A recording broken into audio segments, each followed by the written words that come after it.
Mas Anies Baswedan. Lo akan jadi jubir dia lagi nggak, Bos? Tidak. Enggak, karena dia tahu gue nggak setuju.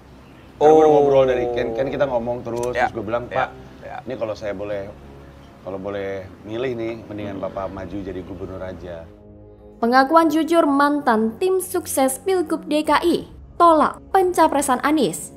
Ya pantas, kan Anies tukang bersilat lidah sejak dini. Ditulis oleh tim redaksi jurnal, dikutip dari berbagai sumber. Karena dia tahu kalau lagi jelek gue celak, kalau lagi bagus gue dukung, jadi dianggap pendukung sportif gue. Kalau kecewa sih ada ya, bukan nggak seneng ya. Suka programnya, kecewa nggak jalan. Sih, eksekusi ya jadi. DP 0, OKOC.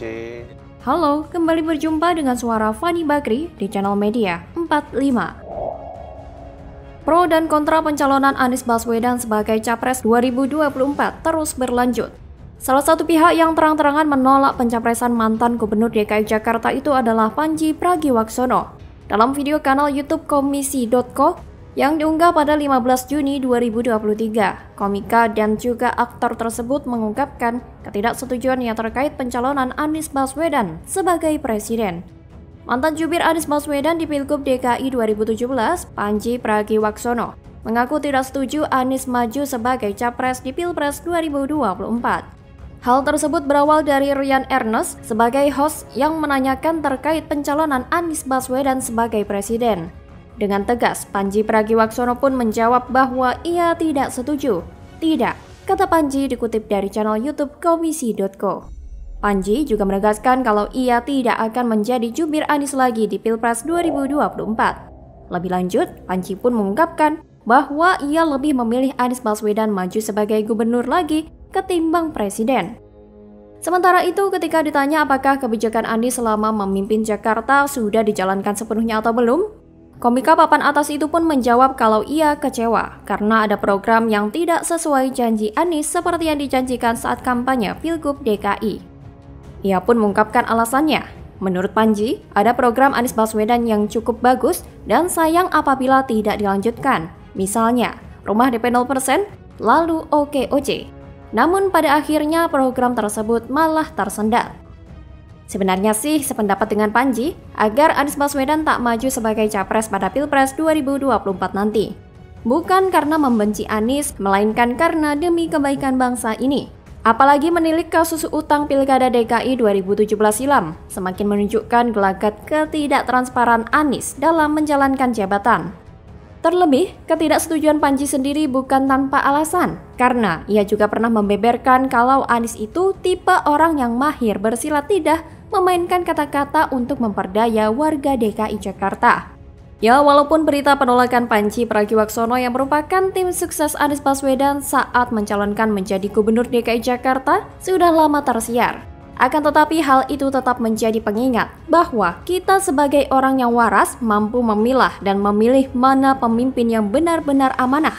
Terlebih, tim sesnya sendiri mengakui kalau Anies adalah orang yang tidak beres.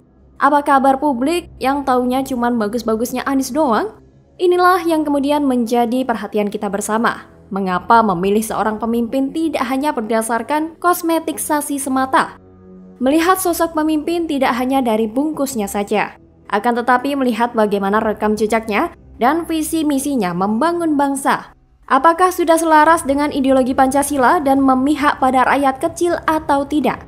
Apakah mampu memberi keadilan sosial yang beradab terhadap rakyat? Atau hanya mampu mengobrak-abrik segala sesuatu yang sudah dibangun baik pendahulunya. Oleh karena itu, sudahkah Anies selama ini menegakkan keadilan sosial yang beradab di DKI Jakarta? Tentu pemirsa yang beriman bisa menilai.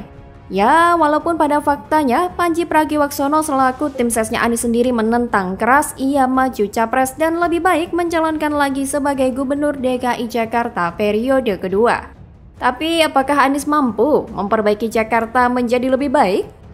Saya pikir jangankan membuat wajah ibu kota menjadi lebih baik, melanjutkan program pendahulunya saja yang terbukti signifikan meminimalisir banjir saja tidak Anies lakukan. Lantas apa jaminan kalau Anies akan membuat Jakarta menjadi lebih baik di periode kedua ia menjabat sebagai Gubernur DKI? Terlebih saat ini Anies pun berani menatap peruntungan sebagai capres lewat Partai Nasdem dan Koalisi Perubahan, yang entah jadi atau tidak itu. Apakah Anies mampu mengemban amanah sebesar itu? Bagaimana kalau menurut Anda?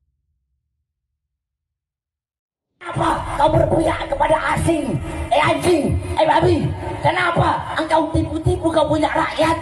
Anjing, babi. Kenapa kau jual ayat-ayat Allah dengan harga yang murah? Jangan sembarangan. Jangan kamu kira pribumi takut sama kamu. Tidak sama sekali. Kalau mereka mau kerjain satu kali saja kamu rubuh habis rata. Tidak ada yang bisa tolong. Cerdas, pesan para Habib ke Bahar Smith, ceramahlah dengan beradab baik. Diketahui Bahar Smith ceramah teriak anjing dan babi. Kelakuan Habib Kadrun gak ada akhlak. Cucu Nabi pun menangis melihat ini. Ditulis oleh tim redaksi jurnal, dikutip dari berbagai sumber. Tuh ya. Nah, saya juga minta Bahar bin Smith kalau ceramah berakhlak yang baik, ya. Jangan kamu tunjukkan kepada masyarakat semakin nilainya kepada Alawin itu semakin kecil karena perilaku kamu yang tidak baik. Halo, kembali berjumpa dengan suara Fani Bakri di channel Media 45. Beredar potongan video ceramah Bahar Smith yang meneriakkan soal babi dan anjing yang jual ayat. Video itu pun dapat respon menyentil dari Muhammad Guntur Romli. Diketahui dari video ceramah Bahar Smith yang diunggah ulang oleh Guntur Romli. Terlihat Bahar Smith yang duduk di sebuah mimbar terdengar berteriak lantang menyebut babi dan anjing yang doyan menjual ayat. Unggahan itu kemudian direspon Guntur Romli. Ia menyayangkan isi ceramah yang disuarakan Bahar Smith tersebut lantaran menyebut-nyebut nama babi dan anjing. Menurutnya, babi dan anjing tidak bersalah lantaran tak pernah melakukan keburukan seperti yang dituduhkan. Padahal, anjing dan babi tidak pernah melakukan keburukan-keburukan seperti yang dituduhkan. Kicaunya. Bahkan kedua hewan itu juga tak pernah memaki seperti Bahar Smith. Tak hanya itu, publik pun turut menyayangkan ceramah dari Bahar Smith tersebut. Habib Abu Bakar bin Hasan Al-Atas Az-Zabidi, tokoh publik salah satunya yang menyampaikan pesan nasihat untuk Habib Bahar bin Smith. Dia meminta agar pemuka agama berambut pirang itu segera memperbaiki caranya berdakwah. Bagi Habib Abu Bakar, cara Bahar bin Smith berceramah justru menyusutkan nilai-nilai kebaikan yang hendak ia sampaikan. Pasalnya, Bahar Smith kerap memakai kata-kata kasar dalam menyampaikan dakwah. Menurut Habib Abu Bakar, cara itu sama sekali tidak berakhlak. Peringatan keras Habib Abu Bakar disampaikan dalam sebuah ceramahnya melalui unggahan video di kanal YouTube Pondok Pesantren Jamiatul Ikhwan dengan judul Permohonan Maaf Habib Abu Bakar ke Zuriyah Wali Songo dan Pribumi. Dalam petikan video tersebut, Habib Al-Abu Bakar memberikan nasihat kepada Habib Bahar bin Smith dan Habib Hanif Al-Atas agar menunjukkan akhlak yang baik dalam berceramah. Selain itu, ia juga meminta agar keduanya tidak sembarangan terhadap para pribumi. Dia mengatakan masyarakat pribumi sama sekali tidak takut kepada mereka. Jadi dalam berceramah mereka perlu berhati-hati. Dia menegaskan jika masyarakat pribumi terlanjur sakit hati, maka efeknya jelas sangat berbahaya. Untuk itu dia kembali mengingatkan mereka agar segera membenahi akhlak mereka yang menurut Habib Abu Bakar masih berantakan. Sebenarnya orang-orang tertentu yang disebut Habib karena memiliki 3 sifat utama. Pertama, ia keturunan Nabi Muhammad SAW. Kedua, berilmu yang luas. Dan ketiga, berakhlak yang luhur. Gelar Habib adalah gelar yang diberikan kepada seseorang yang merupakan keturunan Nabi Muhammad SAW. Gelar Habib juga untuk menunjukkan kemuliaan orang yang memilikinya. Seperti Najwa Shihab yang menguraikan arti Habib di mata Quraisy Shihab. Habib artinya dicintai dan mencintai. Jadi tidak cukup kalau hanya dicintai, tapi harus mencintai juga. Tidak punya kedengkian, harus selalu rahmat, selalu terbuka pada perbedaan. Namun beberapa tindakan yang dilakukan Bahar Smith dinilai kurang layak disandang oleh seorang Habib.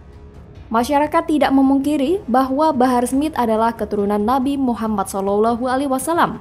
Namun melihat perilakunya beliau, masyarakat tampaknya mulai enggan untuk menyematkan gelar Habib di depan namanya.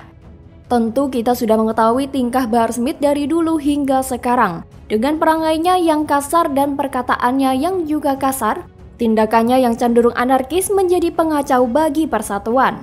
Ceramah-ceramahnya cenderung berisi kasar dan menebar kebencian. Bahar bin Smith tidak layak disebut sebagai tokoh agama yang terhormat atau pendakwah, mengingat kata-katanya kerap menyesatkan dan provokatif. Jadi, bagaimana kalau menurut Anda?